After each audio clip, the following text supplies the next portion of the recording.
بہت شکریہ جناب ڈپٹی اسپیکر صاحب. میں ایک انتہائی ضروری مسئلہ یہاں پر ڈسکس کرنا چاہتا ہوں.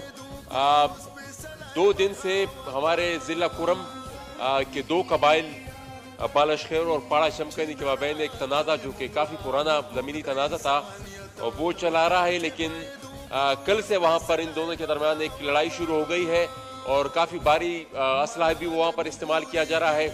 10 کے قریب افراد اس میں مجھ تک جو انفارمیشن ہمیں پہنچی ہے کہ 10 کے قریب افراد اس میں جاں بحق بھی ہو چکے ہیں. تمہاری گزارش ہوگی حکومت سے کہ اس چیز کو جتنا سیریسلی وہ لے سکتے اتنا سیریسلی لیں، اور ساتھ ہی ساتھ باڑہ میں پچھلے دنوں جو اسکول ٹیچر جس کی ایکسٹرا جوڈیشلی کلنگ ہوئی تھی عرفان اللہ افریدی، اس کے خلاف بھی جو وہاں پر دھرنا بیٹھا ہوا ہے وہ موو ہو گیا ہے. پشاور اسمبلی کے سامنے وہ احتجاج کر رہا ہے، تو ان کا مطالبہ بھی یہی ہے کہ تحقیقات کرائی جائے. بہت شکریہ. جی جناب آغا حسن بلوچ.